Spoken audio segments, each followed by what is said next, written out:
ভাইয়া বিশ্বাস করো এসসিতে তোমাদের এই টপিকের উপর প্রশ্ন আসবেই, তুমি লিখে রাখো। আসসালামু আলাইকুম, এসএসসি ব্যাচ 2025 সামনের 27 তারিখে তোমাদের ফিজিক্স এক্সাম। আর এই ফিজিক্স এক্সামকে সামনে রেখে আমি তোমাদের জন্য ফিজিক্সের একটা শর্ট সাজেশন নিয়ে আসছি।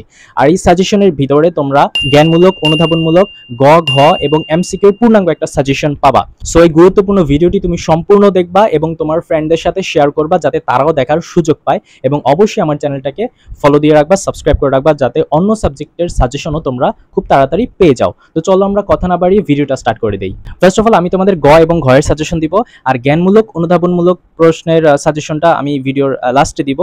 সো চলো আমরা স্টার্ট করি। প্রথমে আসো দ্বিতীয় অধ্যায় অর্থাৎ গতি। এই চ্যাপ্টার থেকে তোমরা লেখচিত্র সংক্রান্ত ম্যাথগুলো করবে, অর্থাৎ ত্বরণ, তারপর হচ্ছে অতিক্রান্ত দূরত্ব, হ্যাঁ, সরণ নির্ণয়, ঠিক আছে, এই ধরনের প্রশ্নগুলো বেশি ইম্পর্টেন্ট। তারপর হচ্ছে পরন্ত নিক্ষিপ্ত বস্তু, বস্তুটা কতটুকু উপরে উঠবে, আবার নিচে আসতে কতটুকু টাইম নেবে, অর্থাৎ এক বন্ধু বল উপরে মেরেছে, আরেক বন্ধু বল ধরতে পারবে কিনা, বা একটা বস্তু উপরে যাচ্ছে আরেকটা বস্তু উপর থেকে নিচে আসতেছে, এই দুইটা বস্তু মিলিত হবে কিনা, বা কততম সেকেন্ডে উপরে উঠতেছে আবার নিচে নামতেছে, পরন্ত নিক্ষিপ্ত রিলেটেড যে প্রশ্নগুলো সেগুলো খুবই গুরুত্বপূর্ণ। তারপর হচ্ছে তক্তা রিলেটেড ম্যাথগুলো খুবই গুরুত্বপূর্ণ এই বছরের জন্য। অর্থাৎ তক্তার ভিতরে তোমার গুলি কতটুকু ঢুকবে, ভিতরে সম্পূর্ণ ঢুকবে কিনা, অর্ধেক ঢুকলে বেগ কত হবে, বা সম্পূর্ণ ঢুকতে কতটুকু টাইম নিবে, এই ধরনের প্রশ্নগুলো খুবই গুরুত্বপূর্ণ। তারপর হচ্ছে তম সেকেন্ডের ম্যাথগুলো খুবই গুরুত্বপূর্ণ।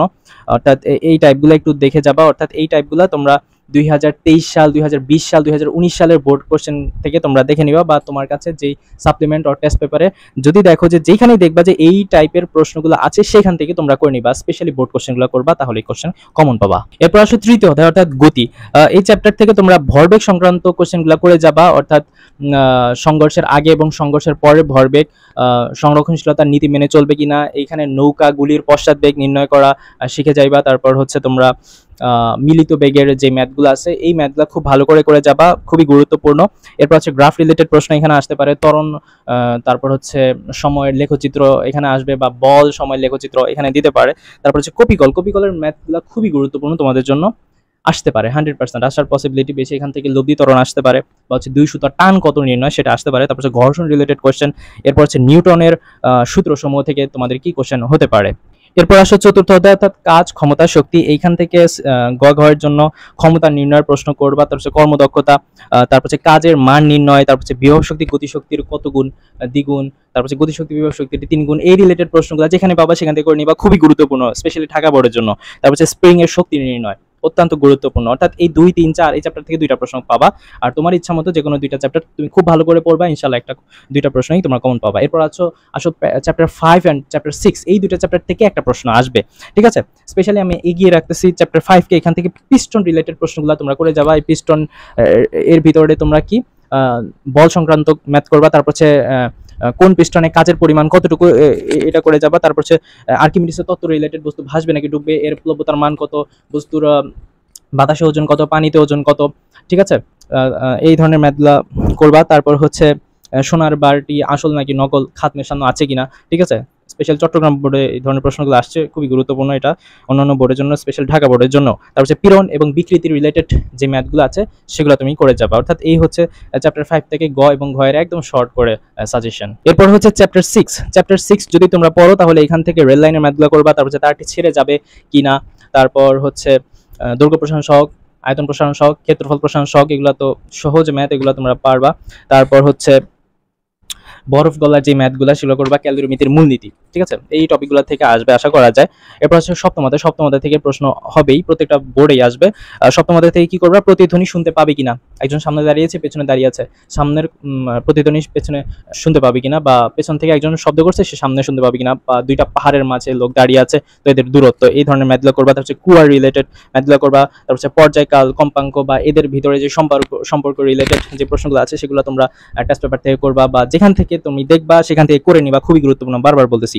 এরপর আসো অষ্টম অধ্যায় অর্থাৎ আলোর প্রতিফলন থেকে আসার পসিবিলিটি একটু কম আমার যতটুকু মনে হচ্ছে, তারপরে করে রাখবা। কি করবা, এখান থেকে রশ্মিচিত্র শিখবা, অর্থাৎ দর্পণের রশ্মিচিত্র, বিম্বের গঠন আকৃতি প্রকৃতি, এই ধরনের প্রশ্নগুলো। তারপর হচ্ছে বিম্ব রিলেটেড যে ম্যাথগুলো, অর্থাৎ দূরত্ব নির্ণয়, ফোকাস দূরত্ব নির্ণয়, ঠিক আছে, এগুলো একটু করবা অবতল উত্তল দর্পণের ক্ষেত্রে। এরপর আসো নবম অধ্যায় আলোর স্মরণ, এই চ্যাপ্টারটা খুবই গুরুত্বপূর্ণ। এখান থেকে চোখ রিলেটেড যে প্রশ্নগুলো, চোখের সমস্যা, তারপর হচ্ছে চোখের সমস্যা মানে ম্যাথগুলোও করবা, তারপর হচ্ছে রশ্মিচিত্র, চোখের সমস্যা, রশ্মিচিত্র, কোন চশমা, কোন লেন্সের চশমা ব্যবহার করতে হবে, কোন সমস্যার জন্য সেটা গুরুত্বপূর্ণ, ক্রান্তিক কোণ খুবই গুরুত্বপূর্ণ, প্রতিসারণাঙ্ক, লেন্সের রশ্মিচিত্র, এই ধরনের টপিক থেকে 100% কোশ্চেন হইতে পারো, পসিবিলিটি খুবই বেশি। তুমি যেখান থেকে পারো এই প্রশ্নগুলো একটু সলভ করে নিবা, অর্থাৎ বোর্ড কোশ্চেন বা হচ্ছে তোমার টেস্ট পেপার সাপ্লিমেন্ট যেখানে আছে সেখান থেকে করে নিবা। এরপর আসো দশম অধ্যায়, অর্থাৎ দশম অধ্যায়, 11 অধ্যায়, 12 অধ্যায়, এই তিনটা চ্যাপ্টার থেকে দুইটার থেকে একটা প্রশ্ন তোমরা কমন পেতে পারো। দেখো এইখান থেকে তোমরা কি করবা, দশম অধ্যায় থেকে তড়িৎ প্রাবল্য, তারপর হচ্ছে কুলম্বর সূত্রের রিলেটেড প্রশ্নগুলা, পরিবাহী তার রিলেটেড যে প্রশ্নগুলা, ধারকত্ব, ধারকের শক্তি নির্ণয়, এই ধরনের প্রশ্নগুলো তোমরা করে যাবে, এখান থেকে কোশ্চেন কমন পাবা গ ঘয়ের জন্য। এরপর 11তম অধ্যায় অর্থাৎ চলতড়িৎ, এখান থেকে প্রশ্ন আসবে, আসার পসিবিলিটি খুবই বেশি। এখানে ক্ষমতা নির্ণয়, তারপর হচ্ছে তুল্যরোধ, হ্যাঁ, তারপর হচ্ছে আইভি মানে তড়িৎ প্রবাহের মান, বিভব পার্থক্য নির্ণয়, তারপর হচ্ছে যে কোনো বিন্দুতে বিভব পার্থক্য নির্ণয় বা বিভব নির্ণয়, তারপর হচ্ছে বিল রিলেটেড যে প্রশ্নগুলো আছে বিল নির্ণয়, সেগুলো তোমরা করে যাবা। এরপর হচ্ছে 12 অধ্যায়, 12 অধ্যায়ের জন্য গ ঘয়ের জন্য তোমরা ট্রান্সফরমার রিলেটেড সংক্রান্ত যে প্রশ্নগুলো রয়েছে বা ম্যাথগুলো আছে সেগুলো করবা। তারপর হচ্ছে তড়িৎ প্রবাহের সাথে ট্রান্সফরমারের মিলিত রিলেটেড যে সমস্যাগুলো আছে সেগুলো তোমরা করবা গ ঘয়ের জন্য। অর্থাৎ আমি যে সাজেশনগুলো দিয়েছি, অর্থাৎ এই দ্বিতীয়, তৃতীয়, চতুর্থ, তারপর হচ্ছে পঞ্চম, ষষ্ঠ, সপ্তম, অষ্টম, নবম, দশম, 11, 12 এই চ্যাপ্টারগুলোর ভিতরে যেই টপিকগুলো দিয়েছি সেগুলো খুব ভালো করে যাবা, আশা করতেছি ইনশাআল্লাহ কমন পাবা, আশা করা যায়। আমাদের কোচিং উৎস একাডেমির পক্ষ থেকে তোমাদের জন্য জ্ঞানমূলক এবং অনুধাবনমূলক প্রশ্নের সাজেশন তৈরি করে দিয়েছে, তোমরা চাইলে এখন দেখে নিতে পারো এটা।